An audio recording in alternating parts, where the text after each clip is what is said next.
塞得很满。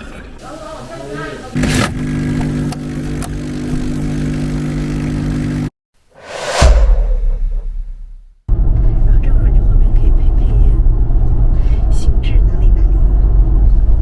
行至314省道，位置是在山西中部偏东的位置，在忻州、太原和阳泉中间。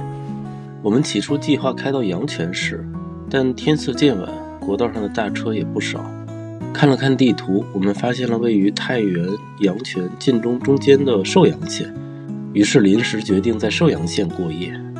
寿阳县人口20万，县城距阳泉、太原、晋中距离也就是60-70公里，到3个城市都很方便，并且石太铁路穿城而过。寿阳县是在晋中的管辖范围内算是晋中里面经济还不错的一个县。反正看夜景看不出来像是一个县城，就是一个小城市的感觉路周边建筑都挺新的，周边的商业也还挺发达的感觉，开好多吃的呀小商场KTV都不少。你看楼下那个门脸亮的都挺多的，它不是那种死气沉沉的样子，感觉还都比较活跃，夜生活。在县城里绕了一圈之后，我们是在县城的滨河公园的停车场驻车，相对来说环境比较安静。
突然一晚上感觉降了好多温，这个掉了好多叶子，你看现在还有落叶呢。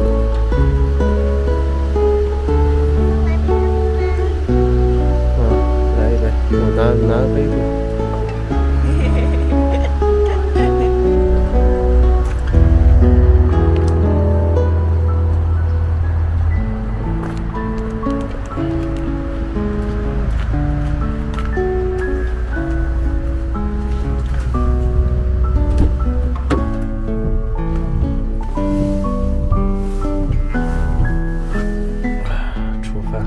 吃早饭。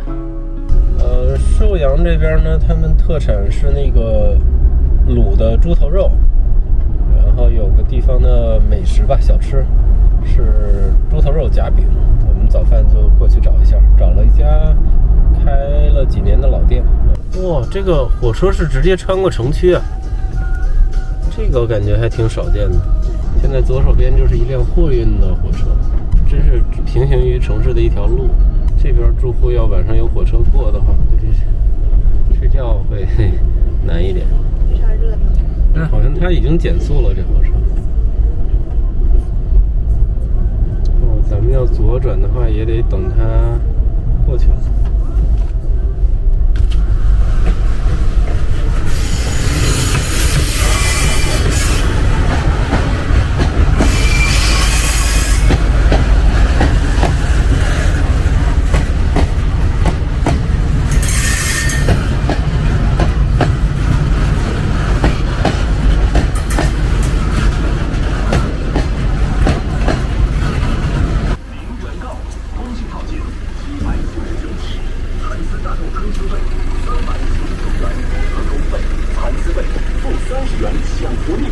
享受出厂价，结婚、乔亲、送礼的墓地来电抢购福利喽！错过再等30年。进店礼遇30周年丝巾，地址万文生鲜旁边富安娜专卖店。哎，你好。哎。开始了，你是说吃饼，就你2类。2类。这么做吧，这里。喝汤的就是看有没有忌口的选一个，然后就饼子吃就。有个凉粉、豆沙罗汉那个都有。寿阳这边是猪头肉，也有一些那个下水是吧？对。特色。对。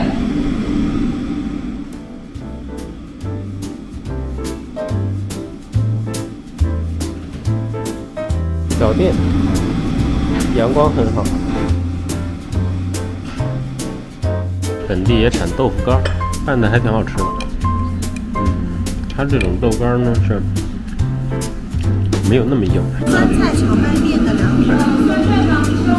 对，本地叫凉粉。这是猪头肉夹饼，这个是豆汤捞饭。哦，感觉有点像红豆汤的那种。然后这是里面好像是小米吧，我尝出了蚕蛹的味道。你尝尝。是吧？我觉得有，有点蚕蛹味儿，这是豆香嘛？蚕蛹和豆浆为什么有一个味儿？来尝尝这个，这个很冰冰凉凉，有点像甜点。这个就是把那个小米红豆，就因为说叫捞饭，先把小米和红豆捞出来、蒸出来，放起，它就结成块。然后把这个汤熬好。放1天，吃的时候再加一起。明白了，挺好喝的。我们来这边就是想吃小吃。对，它就是这个当地的这个特色饭。对，挺好的。哎，好，谢谢大姐。到那个市场街了，都是大碗面，这么大的碗。这饼真的很香啊！它的面呢是那种，不硬，软软的，弹弹的。